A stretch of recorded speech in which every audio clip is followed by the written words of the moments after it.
And we continue with the three girls soccer teams in McKinney ISD. And first up, the #1 ranked team in the state according to ESPN, the McKinney Boyd Lady Broncos, coached by Michele Estes, who joins us now. And Michele, before you get going in your defense for a state championship in Class 5A, really all you're worried about nowadays is defending a district championship. You're behind Rowlett at the moment with a couple of games to play in the regular season, and you're looking forward to that rematch against Rowlett after losing to the Lady Eagles the first time around. Absolutely. It's a big one for us tonight.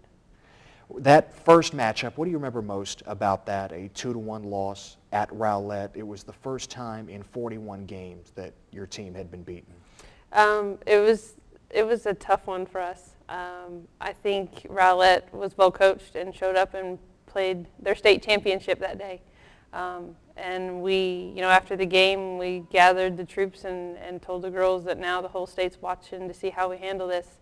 And I've been very pleased with how we rebounded and how we dealt with that. Yeah, the term wake-up call can be cliche from time to time, but after a while, I'm sure there's that air of invincibility around this program, and that kind of jars the reality a little bit. It seemed like it worked for your team because you have responded well since then. And those girls hate to lose. I mean, they hate to lose, so it was definitely a wake-up call. You haven't lost since, 6 consecutive victories, including a 1-0 win over Saxe last week during spring break. You called that a big character win for your team. What impressed you the most about that victory? Saxe is a quality team. They're extremely athletic, and their girls play hard. And for us to have to earn a win, to step up on a Saturday of spring break during the middle of the day and win that game, to be focused and to fight, it was the first time in a long time we've played a complete 90 minutes, and that was very happy with that. Senior Courtney Cox was a huge part of that victory, and she's been a huge part of your defense all season long. She was able to deny Saxe's top scoring threat, Candace Followell, time and time again. What has Courtney meant to this team overall? Courtney's been our rock. I mean, we lean on Courtney and ask a lot of Courtney. We move her around the back a lot. Depending on formations of other teams, Courtney's kind of our center back. She organizes and gets us all together.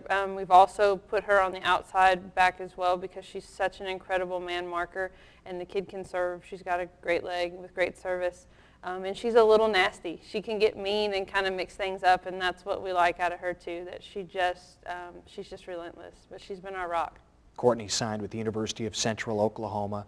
Your goalkeeper, Kara Dougal, signed with Rice. And you really like, in addition to how she plays in net, how Kara is that communicator for your defense, almost the quarterback of your defense. What has she meant to you?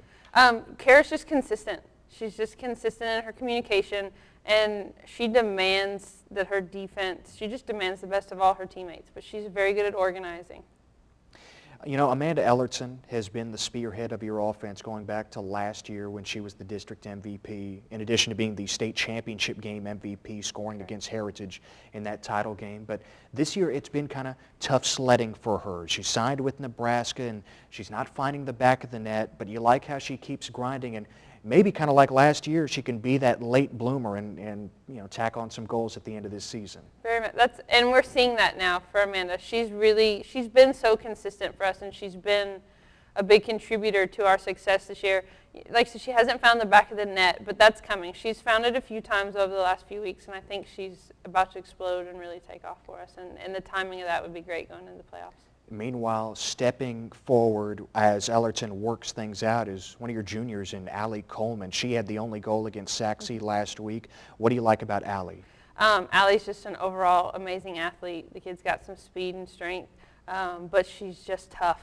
She's tough, and she's been clutch for us. She's had a few big goals this year, and she's, I guess, just very consistent, and it's been good. And how about another young member of this team? In fact, you start 3 freshmen nowadays. One of them, Sydney Dolzine, who, since you moved her up from the JV, is averaging 2 goals a game. It's nice that while you have so many fine players leaving this program after this year, we talk about Dougal, Rice, and Ellerton, Nebraska, and so on and so forth. There's somebody who has 3 years left who is contributing right now, like Sydney. Oh, yeah. The future is very bright for our program. We're very excited.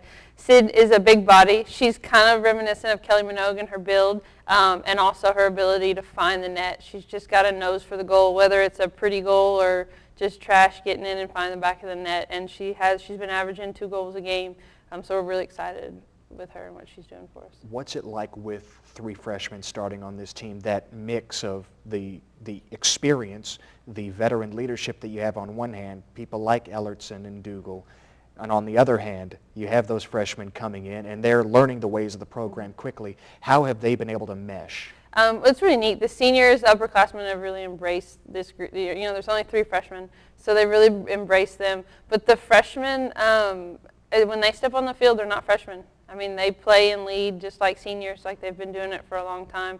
I've got Taylor Cobb in the center mid, and the kid's just smooth and calm. And then I've got Haley Jordan, who's a center back for me, and she's a big body, but she's just solid. She's just solid. And so the girls have embraced that, and as a program, we just want to be successful and win, and anyone who helps contribute to that, it doesn't matter their age, we just want to make them feel welcomed and part. And, you have Katie Heap, who signed with Texas Tech, and unfortunately you don't have her right now. She tore her ACL earlier this season, and yet she's staying involved with this team, right there with you, almost another assistant coach on the sideline. Yes, very much. Katie's a phenomenal kid, and we were really excited with the things she was doing early for us. She was really having a season, so it was heartbreaking to see her have that injury. But after that happened, she and I spoke, and she just said, hey, I still want to win a state title, and I still believe and want to be a part. And so we joke that is it going to be her or myself that gets a card first, because her intensity on the sideline is the same as it was on the field. I mean, she holds her teammates accountable, and she's still, she's a captain for us, and she's still very much a leader, and her expectations are very high of her teammates. Now, speaking of intensity, I'm sure it'll be ratcheted up tonight, weather permitting, against Rowlett. That weather looks good here Tuesday night as we sit here. What's going to be the key to victory here? And obviously you're not looking at just victory. You want to win by 2 or more to try to secure the #1 seed, as it would be a co-district championship if you beat Rowlett. Correct. Tonight, big's me our crowd. We definitely want our crowd. We're home for them to get involved. But the girls are just going to have to come out with the intensity. And my experience with this program is any rematch or revenge game, these girls have always tend to have the upper hand in that. So we're pretty excited to just see their character and what they bring tonight. You've been a part of 2 state titles at Boyd over the last 4 years when you were an assistant under Jimmy Langford, and obviously you know what it takes to become a state champion. You've been through those runs. You're looking forward to your first postseason as a head coach now. In your experience, what separates a state champion from the rest, especially in this area which is so loaded with quality girls soccer teams? Well, I think for us, for sure, it's the experience we've had. That our seniors, juniors, sophomores can guide our younger kids in the experience of the playoffs. But it's doing the little things, really at this point paying attention to details, fundamentals, just being sound with that stuff, taking advantage of every opportunity. I told the girls the other night that we have a month or so left, and so for the next month I need your best, because I guarantee you'll have mine. But I challenge my seniors that you want to win your last game, and that's the point we're at now, is that you have to win that last game. Oh, Michelle, best of luck going forward. Hopefully that last game isn't for a while as we head forward. Michele Estes, head coach of the Boyd Lady Broncos. Goal #1, repeat as district champions. Goal #2, you know it, repeat as state champions.